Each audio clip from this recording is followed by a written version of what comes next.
Assalamualaikum warahmatullahi wabarakatuh.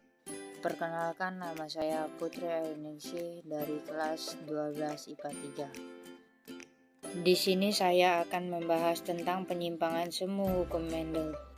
Ada 5 macam penyimpangan semu hukum Mendel. Penyimpangan semu hukum Mendel yaitu 1. Atavisme, 2.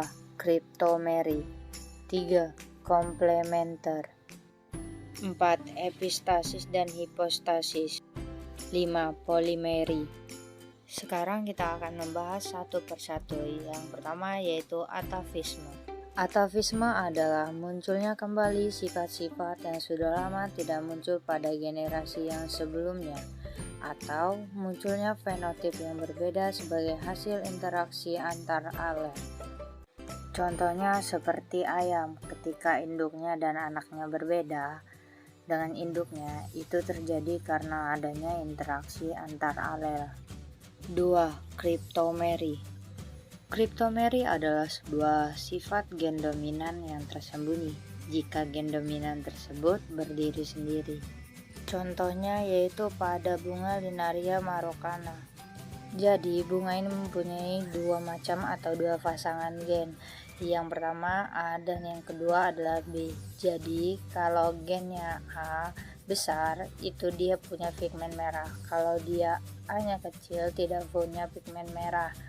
B besar dia berarti sitoplasmanya basa, dan sedangkan B kecil itu berarti sitoplasmanya asam. 3. Komplementer.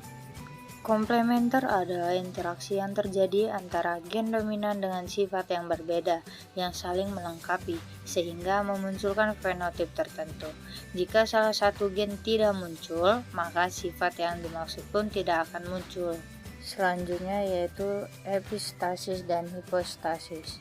Interaksi yang berlangsung pada fenotip yang dihasilkan oleh 2 gen. Kedua gen bekerja menghasilkan fenotip yang berbeda, tetapi salah satu gen yang dominan dapat menutupi epistasis terhadap gen dominan yang lain, hipostasis, apabila kedua gen hadir bersama.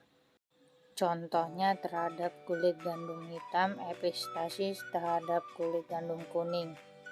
Jadi kalau gandum itu memiliki genotip punya ada gen satu saja H besar, jadinya hitam karena gen H besar tersebut epistasis atau menutupi gen kuning. Tapi kalau hanya kecil-kecil dan punya K besar jadinya kuning, dan kalau tidak ada H besar K besar jadinya putih. Yang terakhir yaitu polimery.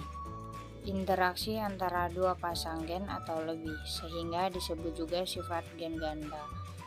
Jadi kalau biasanya satu sifat dibawa oleh sepasang gen saja, kalau pada polimery yang membawa sifatnya ini bukan hanya sepasang, bisa 2 pasang atau bahkan lebih. Contohnya adalah pigmen merah pada bunga. Jadi bisa kita lihat di persilangan di bawah ini, bunga merah itu dibawa oleh 2 pasangan gen. Jadi makanya di situ ditulis M1, M1, M2, M2. Berarti ada 2 pasangan gen pertama dan pasangan gen kedua. M besar disilangkan dengan M kecil. Jadi nanti anaknya merah dan putih dikawinin anaknya 100% akan merah. Sekian pembahasan dari saya akhiri. Wassalamualaikum warahmatullahi wabarakatuh.